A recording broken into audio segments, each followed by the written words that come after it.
ninyo, tabi ako, si Attorney J.B. Hinlo. Hindi ko kayo kakalimutan sa mga taga-Bicol. Ako'y tutulong sa inyo sapagkat ang aking magiging Chief of Staff, si Attorney Yvette Contacto, ay isa ka-Bicolana. So, Bicol, yung magiging senador ninyo, tutulong sa Bicol. Pero ako, isa ako ka-Ilonggo, taga-Negros, kag nag-aisahanon na kandidato galing Visayas. So, kayo, no, yung mga taga-Visayas, meron kayong pambato. At lalo na ang PPM, huwag po kayong mag-alangan. Magkakaroon ng senador ang PPM. Si Atty. J. Isama na rin natin si Senator Bato. Nagkabuhok na si Senator Bato. At yung mga kasama ko sa PDP Laban, Senator Bongo. Attorney Raul Lambino. Okay, palakpakan. Attorney Jimmy Bondo. Palakpak. Philip Salvador. Palakpak. Congressman Marcoleta. Palakpak. Attorney Vin Rodriguez. Palakpak. Sino pa ba yung iba hindi ko kilala eh. So, sorry na lang kayo ha. Sorry na lang kayo. Ako yung nandito eh. May nakalimutan ba ako sa PDP Laban? Kompleto na. Sapagkat si Attorney J.B. Hinlo, kung saan nanggaling ang PPM, nanggaling po tayo lahat sa PDP Laban noong panahon ni dating Pangulong Duterte. Tama po ba yun? Kapamilya ko kayo eh. Nung sa MRRD-NECC, isa po ako sa Marco Polo 15, kasama ni Secretary Jean Mamunjong. At, sabi ko nga kanina, yung unang presidente ng Partido Federal ng Pilipinas. At mahal po ako ng Partido Federal ng Pilipinas. Hindi nga ako pinapaalis. Kaso, I have to leave the party noong 2018 dahil hindi po ako natuloy sa pagtakbong bilang senador noong 2019. I am in government. I have to resign. Yun po yung tama. Yun, 2 minutes na ba? Sorry na lang sila. Wala sila dito eh. Uubusin ni Attorney Hinlo ang kanilang oras. Bakit kailangan kong tumakbo? Bakit kailangan ng isang Attorney Hinlo tumakbo? Nung yung umpisa kami sa Marco Polo 15, sa MRRD-NECC, naghanap tayo ng leader na makakabago sa Pilipinas. Mga PDP Laban yung Marco Polo 15. Yung nahanap natin si dating Mayor ng Davao, Rudy Duterte. Yes. So nandun tayo lahat. Palakpakan tayo, nag-iyakan tayo. Takbo ka, Tatay Digong, takbo ka. Hindi ko po iniwan si Tatay Digong. Mula noon hanggang ngayon.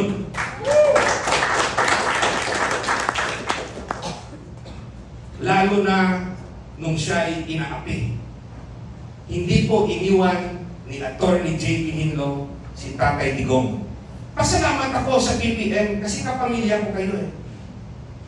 Tandaan natin saan tayo nag-umpisa. Kahit nabilog ang mundo, kasama ko pa rin kayo. Kita niyo, kasama ko lang dito si Senator Bato na may buhok. Ano po ang programa ni Attorney Hinlo? At ano po ang aking ipaglalaban? At isasama ko ang PPM sa laban ng PDP Laban. Ano po yun? Labanan ng korupsyon. Hindi po yan sa penalty.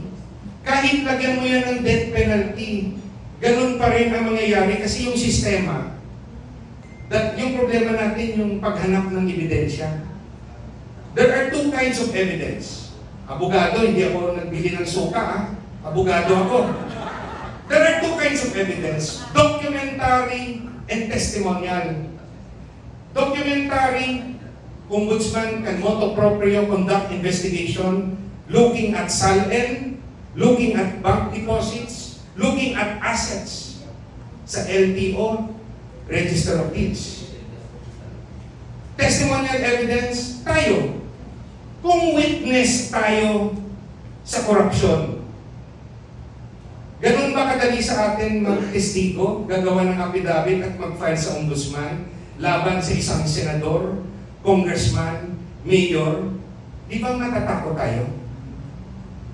At sabihin natin, baka patayin pa tayo ng tiwaling opisyal o baka ibabalik ta rin tayo pangkakasuhan. Natatakot tayo.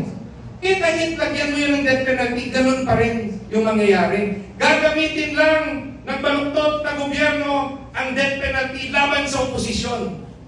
Yun po ang totoong mangyayari. So ano dapat yung gagawin?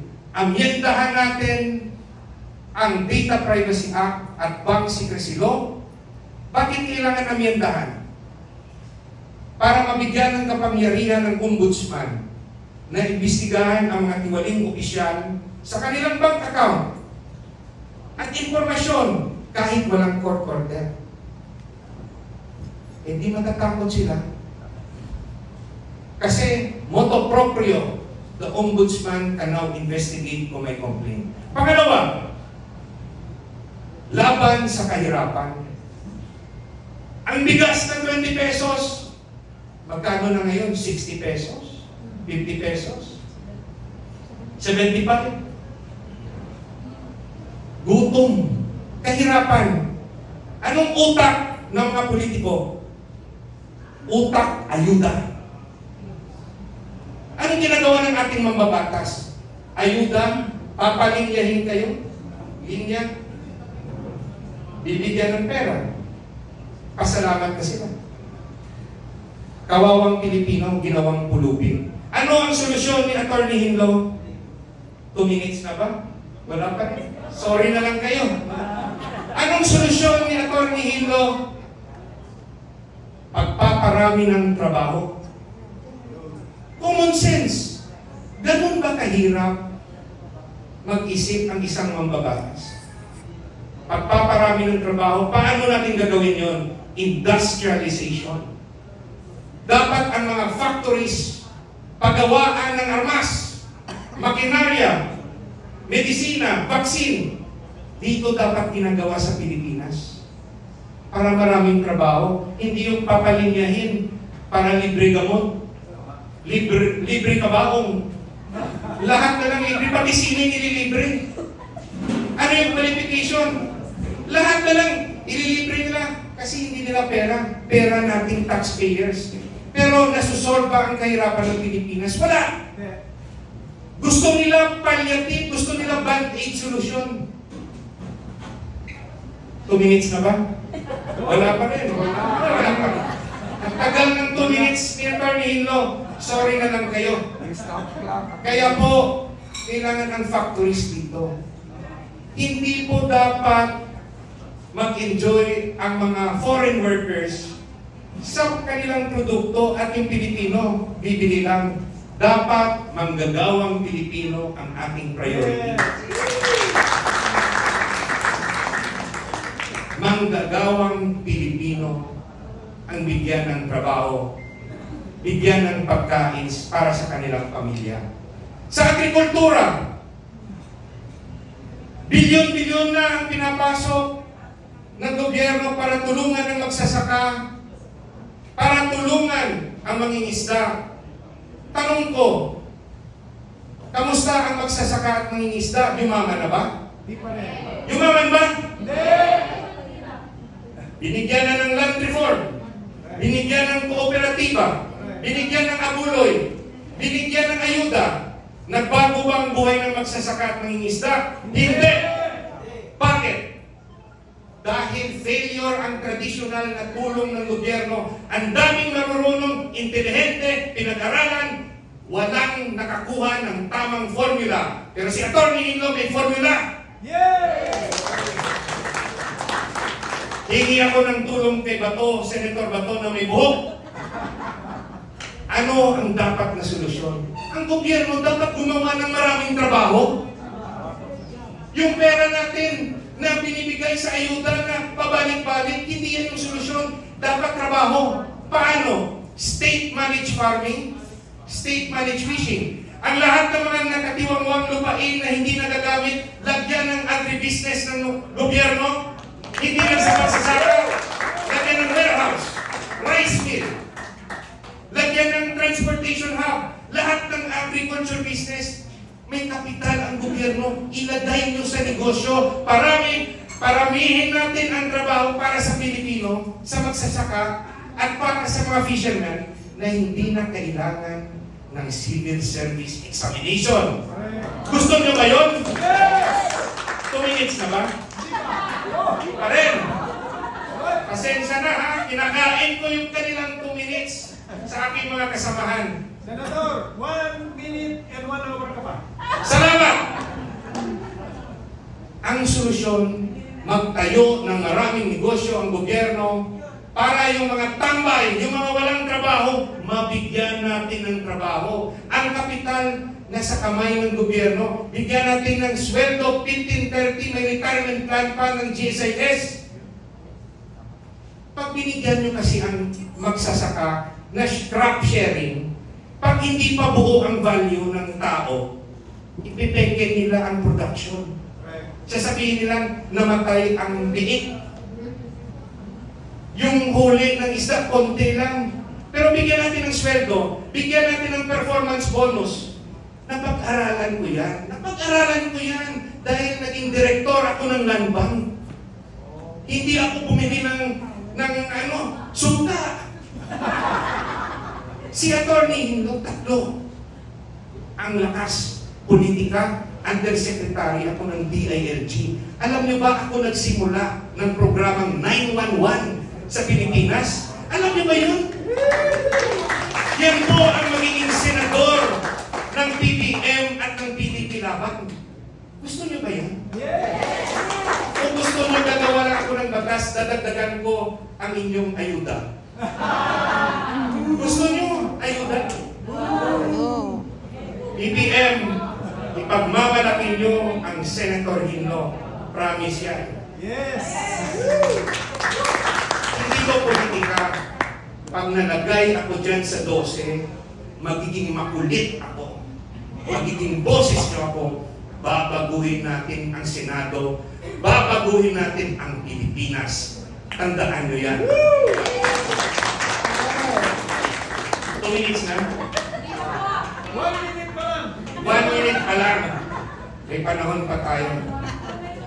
Ang pangatlo, baguhin natin ang edukasyon. Lagyan natin ng values. Hindi yung porket yumaman ka na, bata yumaman, kakalimutan ang magulang. Iisipin yung girlfriend lang. Iisipin ang boyfriend lang. Iisipin ang love life na trabaho nyo yan bilang magulang na palakihin kami. Maling values po yun. Ano ang dapat natin gawin? We have to introduce the subject Philippine Patriotism and Ethics Studies from grade 1 to college. Okay. Values. Values. Tinanggal nila ang GMRC. Bakit ganun? Bakit? Ma'am, dati may GMRC tayo, Good Manners and Right Conduct. Bakit? Ano na yung value gusto nila? Puro na lang payaman? Tama ba yun? Payaman, abroad, kalimutan ang bayang Pilipinas, kalimutan pati magulang. Hindi tayo dapat papayag doon. Yung Pilipino, dapat nagmamahal sa ating pamilya, nagmamahal sa ating komunidad, nagmamahal sa bayan. Hindi yung tapang-tapang lang, lalabanan ko ang foreigner, lalabanan ko. Pero hingan mo ng tulong ng pera para tulungan yung mga pulubi na nandyan sa daan, may mabigat. Mabigat kumuha ng wallet. Pero handa raw silang mamatay. Gusto raw nilang labanan ng superpower. Kailangan nating kapayapaan. No to war. Yes. Yes. No to war. Madali lang magpa-brave. Madali lang yung lakas loob raw. Pero kung nandyan na, gusto nyo bang makita yung pamilya nyo? May parating na missile. Walang kalaban-laban, missile. the Philippines has not a foreign policy ng kapayapaan. Dapat nakakonsentrate ang ating yaman para sa trabaho. Dahil marami ng gutom, hindi natin kailangan ng missile. Kailangan natin ng trabaho. Tama ba? Correct. Grade 1 for example, no? Grade 1 ang topic, love of family. Grade 2, love of community. Grade 3, the importance of education and study techniques. Human rights, the dangers of criminality. Grade 7, for example, a study of prison life. Buhay preso. Para po, pag nakita, nag-field trip, nakita ng bata, ito palang buhay preso, sardinas, matakot sila.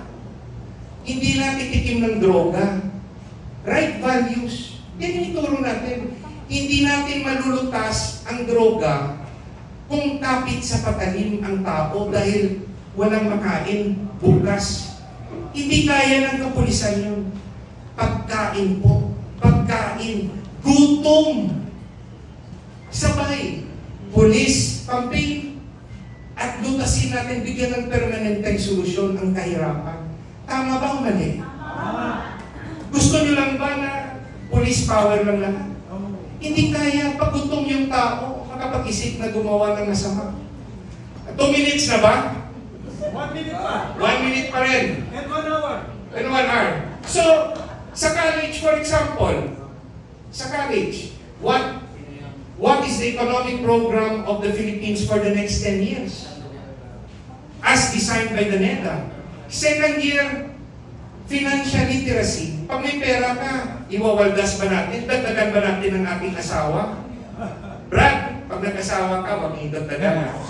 Si Ann lang ha, si Ann. Sino ba pwede magkasal dito? Gusto mo magpakasal ngayon? At ninong ako, no? So, yan po, no? Right values. Third year, the dangers of corruption. National, no? To the country and to ourselves. Last year, what is taxation? Custom duty, estate tax, at yung panghuli, no? How to file an income tax return. Yung tatlong yun, laban sa korupsyon, laban at permanenteng solusyon sa kahirapan, at reforma sa edukasyon, yan po ang mayor na programa ni Atty. Hinlo. Pero hindi pa ako titigil. Dahil wala pang 2 minutes, uubusin ko ang 2 minutes. Meron pa akong ibang mga advokasya. Dapat po magkaroon tayo ng Philippine Dog and Cat Sanctuary Law. Yung mga stray dogs and cat, no, i-shelter ng LGUs. Pakainin, bakunahan, huwag patayin. Mahalin natin po yung mga stray dog and cats, buhayin natin yan. May programa pa rin ako sa transportation, sa Philippine Modernization Program. So, alam nyo ba na may nagsabi sa akin na yung presyo raw ng PUV pag sa ibang bansa parang 800 o 850,000 lang. Pero dito, pag binibenta, 3.6 million, 2.4 million yung pinakamura. Totoo ba yun? Eh, pag nag-utang pa sila sa bangko, pag utang nila sa bangko, ang interest mahal pa. Paano nila mahahabol yung bayad? Kaya puputok yung problema yun. Yung sa mga operator na nag-modern buses, yung problema nandyan, yung income nila hindi nakakabayad o magkakaproblema sa bayad sa utang sa bangko. Ang daming matatalinong politiko, pero may solusyon ba sila? Wala. Sabi yan ng Vice Chairman, no? Vice Chairman, Vice President. Vice Chairman. Sumasang-ayon po ang Vice Chairman ng PPM. Ano yung solusyon ni Atty. Hinlo?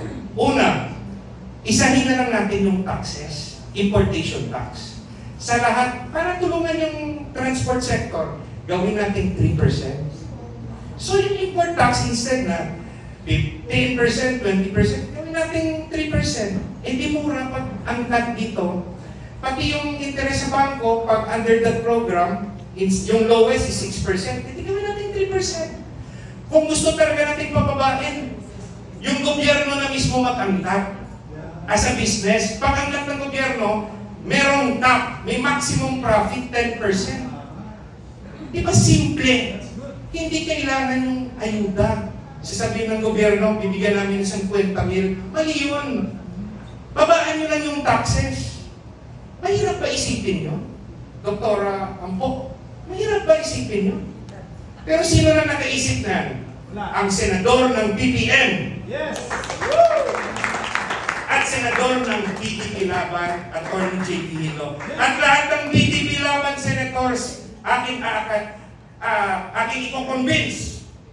Tulungan ang senador ng Visayas at ng Bicol at ng Mindanao at ng Luzon. Senador ng buong Pilipinas na. Kasama ko si Senator Bato na may buhok. Wala pa rin, no? Wala pa rin. Nagtagal pa rin. Sorry na lang sila, no? Transport sector, tutulungan kayo ni Senator J.P. Hilo. OFWs. Anong programa ni Atty. Hilo sa OFWs? Bigyan natin sila ng retirement and pension plan. Kasi pag alis nila ng ibang bansa at nandito sa Pilipinas, pag 60 years old nila, 65 years old nila, wala ng pension. Ang mahihirapan yan, makalimutan ng kanilang pamilya na tumulong sila nung bata pa sila. Kawawa yung OFW. Pero may senador na yung OFW, kasama si Senator Bato. Atty. J.P. Hilo. Wala pa rin. Ito naman.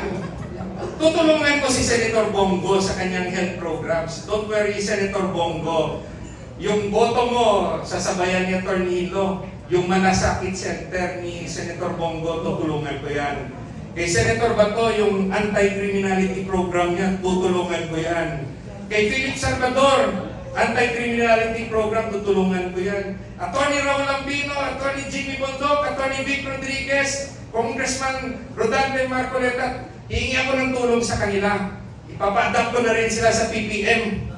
Kahit wala sila ngayon dito, kahit wala sila dyan, kasi iba hindi ko kilala, sasabihin ko, adopted kayo ng senador ng PPM, Atty. J.P. Hilo.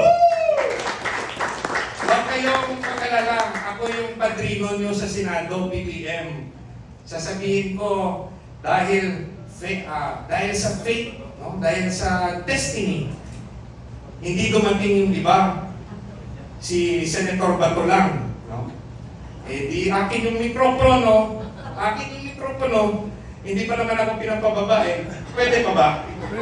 Pwede pa. Meron pa rin akong 1 minute. Yung iba kong programa, DPWH, hindi ba masakit sa ating dibdib? Magandang daan, sinisira ng DPWH. Nandiyan na yung pera, sabi ni Doktora Ampo. Campaign manager ni Atty. Hilo sa Rizal. Tama ba? At congresswoman ni Atty. Hilo. Ako na yung dadalhin. Congresswoman, gawin natin yan, no? Nandito kami, hindi dahil sa pork barrel. Nandito kami para tulungan mabago ang Pilipinas. Tama. Nakakalungkot na po ang nangyayari sa Pilipinas. Nandito po si Atty. J.P. Hilo, produkto ng Marco Polo 15, produkto ng MRRT at ECC, produkto ng PDP Laban, produkto ng Partido Federal ng Pilipinas, Duterte Wing, at produkto na rin ng Partido Federal ng Maharlika. Magkakasenador kayo, tandaan niyo yan. DPWH, aayusin natin ang DPWH pag nagkaroon ng Senator J.P. Hilo. Ano pa? Yung isa sa kakawawang sektor. Pasensya na kasi Ilonggo eh. At At ang haba pala ng 2 minutes, kaya nandito pa rin ako. Dito sa Maynila, bakit ang daming street dwellers, street children? Bilyon-bilyon ang budget ng DSWD. Bilyon-bilyon. Hindi ba din na mabigyan ng permanenteng solusyon yung street dweller and street children problem? Nakakahiya po. Nanlilimos sa Maynila, Metro Maynila. Bilyon-bilyon ang budget. Kung may pagkakataon pa kayo na kandidato pa lang, ayusin nyo na po yan, DSWD ngayon. Dahil pag naging senador, si Atty. Hinlo, sisingilin ko kayo. Yes. Sa bilyon-bilyon ninyo, anong nagawa nyo sa pinakamahirap na Pilipino na walang bahay, na mamalimos sa kalye, hindi nakakaboto, hindi nabibigyan ng ayuda? Hindi ba nakakahiya? Hindi lang, hindi. Ano ba yan? Pakiayos po, DSWD at sa administrasyon ngayon, yung problema po ng mga street dwellers and street children. Walang politika dyan. Pagbibigyan kayo ng panahon. Okay, 2 minutes na? 2 minutes na? 1 minute na lang ako talaga. Ay, yung totoong 1 minute. Okay, I will prepare yung ending para makapagsalita naman si Senator Bato na aking kakampi. May buhok. Pagbigyan niyo po ang kandidato ng MRRD and ECC, kandidato ng Marco Polo 15, kandidato ng PDP Laban, yung kandidato ng PFP Duterte Wing, at yung kandidato ng Partido Federal ng Maharlika, si Atty. J.B. Hinlo ng Visayas, ng Taga Negros, at kaibigan ng Bicol, kasi yung magiging chief of staff ko galing Bicol, kaibigan ng mga stray dogs, kaibigan ng mga OFWs, kaibigan ng mga kontra-korupsyon, kaibigan ng mga batang kalye, kaibigan ng mga nakalimutan ng gobyerno. Makikinig po ako sa inyo. Tulungan ninyo po ako para matulungan ko rin ang buong Pilipinas. Maayong hapon. Salamat gid sa inyo tanan. PPM, salamat gid. At napaka-iksi ng aking 2 minutes. Salamat po sa inyong tulong. Magkakaroon kayo ng Senador Hinlo. Salamat. At kung